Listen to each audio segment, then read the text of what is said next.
Hi, welcome to You, Me and Mediumship. Tonight I'm just going to briefly talk about indigo children. Indigo children, as you're probably aware, are children that are special, quite spiritual, have an awareness and a knowledge, if you like, of life's purpose. And they are special, there's no doubt about that. This was something I believe sort of took off in the 70s. There's lots of books written. But obviously these children have always been around. They're not all of a sudden appear in 1970. So, they have always been here. For me, all children are special in the sense that they all have this knowledge anyway. They are born with this knowledge. It's only adults, the world itself, all the baggage they pick up, what is force-fed into them that puts that light out. So virtually from the day they're born, we stick the blinkers on, send them off to school. You need to do this, you need to do that. You need to earn this much. You need to get a good job, otherwise you won't have anything. You need a big house, posh car. You won't have none of those things if you don't do this and you don't do that. So the actual purpose of life itself, this looking after one another, caring for one another, going out in the big wide world and doing good things for others, kind of gets swept under the carpet. And it's all about exam results. It's all about studying hard and getting those material things. So a lot of us adults, especially when you get to my age, I guess, the miserable old git, pardon the French, we say, oh, the youth of today, it's a nightmare. You say, oh, you would never, ever speak like that in my day and blah, blah, blah, blah. Well, it's kind of true, I guess. But what we forget is that the world we've put these children into is one that we've created ourselves. We have created this world in which the children are brought into. And the problem with that is it's not a good one. So how a child's energy, how a child's soul responds to its surroundings is down to us, because its surroundings is what we created in the first place. There is a huge element now of materialistic gain. Life revolves around get as much as you can and as much as you can, and you'll be fine. Now, most of us with any logic know that we may well be fine with a big house, big car, loads of money, but will we be happy? And I think you only have to look at the world itself, the state that the world's in, to see that, yes, we've progressed. We have invented many things that make our life so much easier than, no longer going down the river to wash your undies. Just stick it in a hole in the machine and all done. So, a lot easier. But are we any happier? I don't personally think we are. And I think a prime example of that is if you watch documentaries on tribes that African tribes that still exist in forests, in jungles. And what always hits me first when you see them and they allow us into their way of life is the happiness, the laughter, the fun that they have.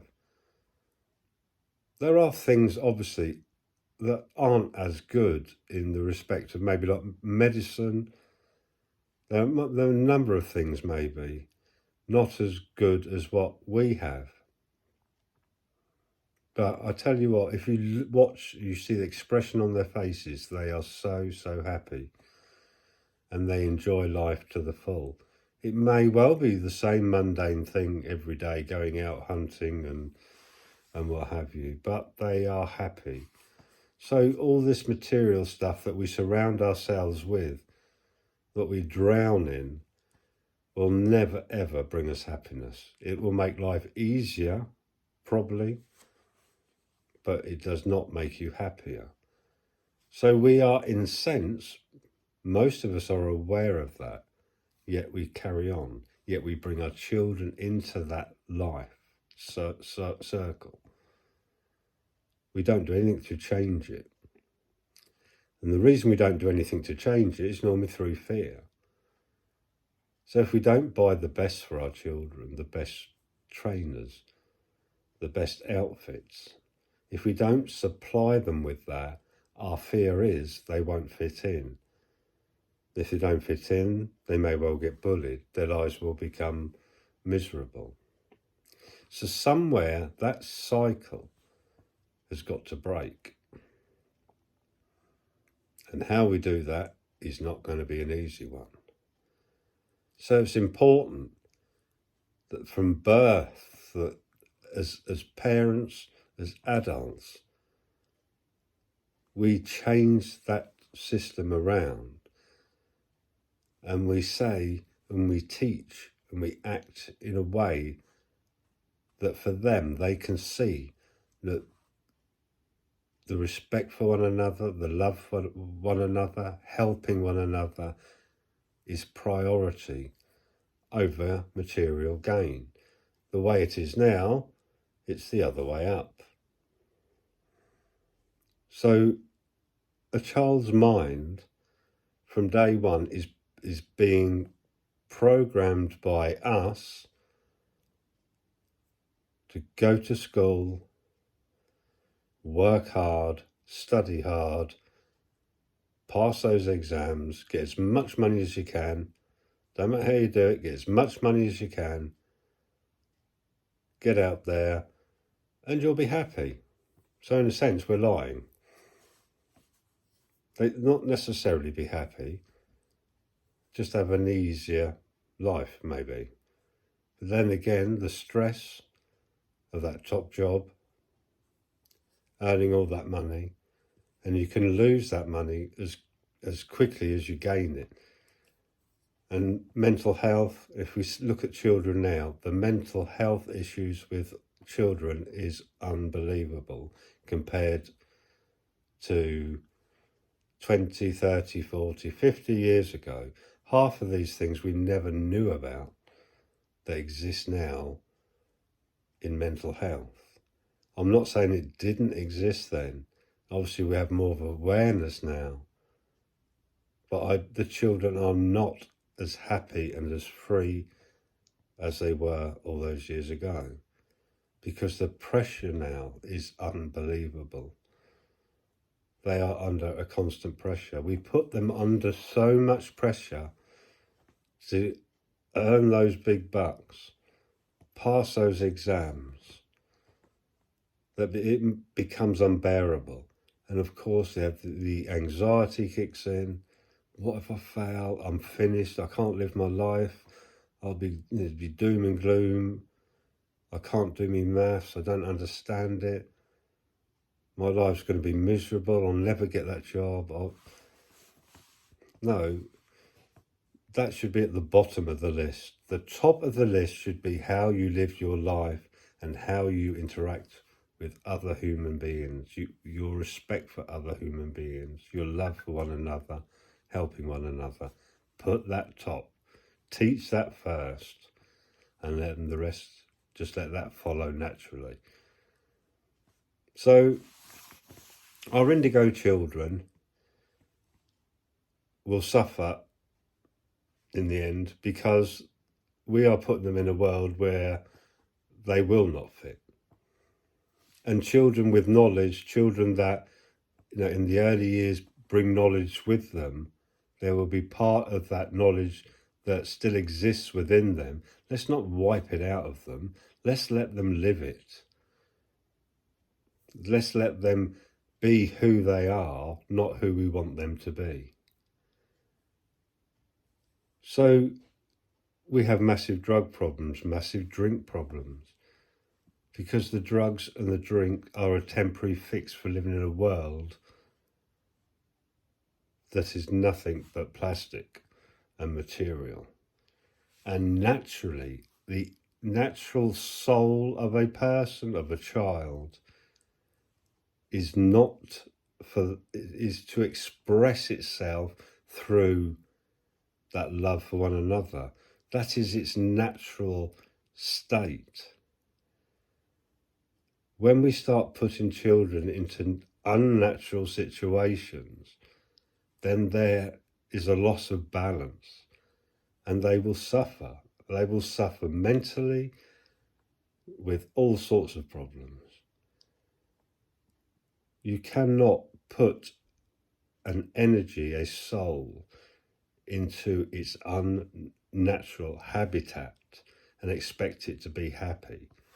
But we're doing that more and more and more. So let's turn it around. Not sure how we're going to do it. I'm sure it will be done. It may well happen naturally, because there'll be a point where this world just won't cope with how it exists in this moment of time. It can't go on this way. Because the human race itself, I'm not saying it'll ever wipe itself out, but there'll be so much unhappiness. There'll be things like, I guess, like civil wars and all that going on and happening, because people will start to fight back against all these rules and regulations that have been put in place simply to control. Whereas we don't need much of what we own. We've created a world where we are made to believe we need it. So that's enough of my lecturing. But have a read up on the indigo children. If you read up about their abilities, how they react in certain circumstances, you'll kind of see where that fits in with what I'm saying, how they're placed in a way in an unnatural habitat, and why they struggle. And it's why our children struggle. Like I said, we are creating this unnatural habitat for the soul. So now we live with mind, not heart. And the mind, body and soul's harmony will no longer exist, and we will have major issues. I'm sure we can turn it around. We all do a little bit as mediums. So keep going, and I hope you enjoyed my video. Any comments, please leave, and I'll answer them as best I can. Please like, please subscribe so I can keep going, and it means an awful lot. Take care, and I'll speak to you all very soon. Bye for now.